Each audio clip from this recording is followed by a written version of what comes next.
I'm Bill Charney. I am the principal at Charney Associates. We're a Denver-based governance consultancy working with boards of directors and the AEs all over the country in lots of different industries. I do a lot of work with membership associations, and realtor associations have a unique proposition in terms of the board's work. Board members tend to be individual in their practices, and then when they get together at the board meetings, they have to act as a group. And that's one of the elements, the challenges that happen that sometimes create a little bit of difficulty in terms of the AE really understanding the psyche of the board. So the elements that I'm talking about today, there's a bunch of them, but to summarize it, the most important thing is the board understanding its role. There's a collective role of the board, and unlike tradition where the AE just sort of works for the president, today there's a fiduciary expectation, a heightened expectation that the board will function well as a leadership body. What does that mean? Well, understanding that the membership invests dues, fees, faith, confidence, and hope of what the association can deliver for them. One of the most important roles a board can play is not so much supervising the executive or deciding what programs to have or what the newsletter should look like or anything like that, but really representing the interests of the members. Favorite expression I like to use is that the board is the membership's purchasing agent. In other words, the board as a collective body should decide what are the outcomes, the results, the outputs that would signify organizational success.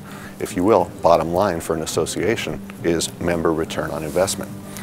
To get that done, a board needs to be clear about its expectations for the CEO, needs to speak with one voice. That's another expression that comes up a lot, and people use the expression a lot but aren't always clear what it means.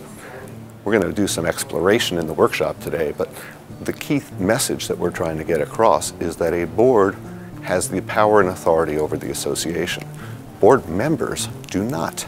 And that's not just a personal philosophy, that's a legal fact, in that no board member has any authority whatsoever unless the board has explicitly delegated it to him or her. So officers, committee chairs, etc., the important thing is that the board be very explicit as to what authority they have, what authority they don't, and what constitutes its being used well. We're also exploring some various elements of, if you will, policy making or the board's setting standards for the CEO. And one of my expectations, or that I find whenever we do the work well, is that a CEO wants to please the board. That's pretty much a given. The challenge often is understanding what it is that will please the board.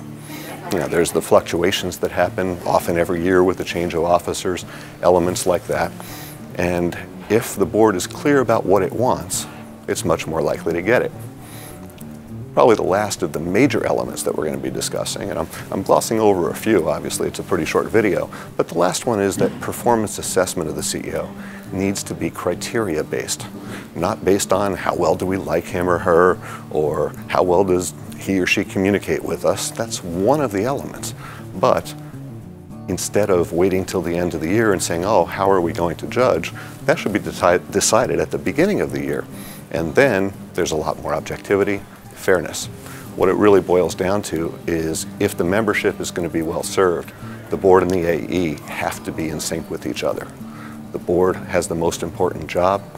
The summary of today's workshop is that the AE shouldn't have to manage her board or his board, but really should benefit from their leadership. So that's the secrets we're going to talk about. Thanks.